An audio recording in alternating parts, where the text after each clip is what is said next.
तुम्ही पण तुमच्या डॉगला चिकन आणि राईस देतात का? इंडियामधले most of the pet parents ही चूक करतात. आपल्याला माहिती आहे की आपले डॉग्स हे कार्निवोरस ॲनिमल्स आहेत आणि कार्निवोरस ॲनिमल्सला वेगवेगळ्या प्रकारचे मीट सोर्सेस देणं गरजेचं असतं. दररोज चिकन आणि राईस दिल्यामुळे तुमच्या डॉग्समध्ये न्यूट्रिशनल इम्बॅलन्स तयार होतो. त्याला आवश्यक असे विटामिन्स आणि मिनरल्स त्यातून भेटत नाही. आपण ही चूक वारंवार केल्यामुळे डॉग्समध्ये ॲलर्जीजचं प्रमाण खूप वाढलेलं आहे.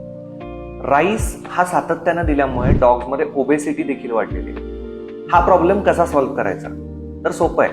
तुम्ही तुमच्या डॉगला त्यांच्या मीलमध्ये वेगवेगळे मीट सोर्सेस इन्क्लूड करा, जसं की एग्स, फिश, लॅम्ब, मटन यासारखे मील सोर्सेस त्याला त्याचं न्यूट्रिशनल बॅलन्स वाढवण्यासाठी हेल्प करेल. दुसरं, व्हेजिटेबल्स ॲड करा, ज्यामध्ये खूप सारे फायबर्स आणि इम्पॉर्टंट इन्ग्रेडियंट्स असतील की ज्याच्याकडून त्याचं न्यूट्रिशनल बॅलन्स पूर्ण होईल. तिसरं म्हणजे इसेन्शियल ऑइल्स. तुम्ही त्याच्या मीलमध्ये इसेन्शियल ऑइल्स जसं की कोकोनट ऑइल किंवा ओमेगा 3 फॅटी ॲसिड्स हे ॲड करू शकता आणि त्याच्या मीलची टेस्ट देखील वाढवू शकता. तर डेफिनेटली या टिप्स फॉलो करा आणि आम्हाला नक्की कमेंटमध्ये कळवा की तुम्ही काय बदल केले.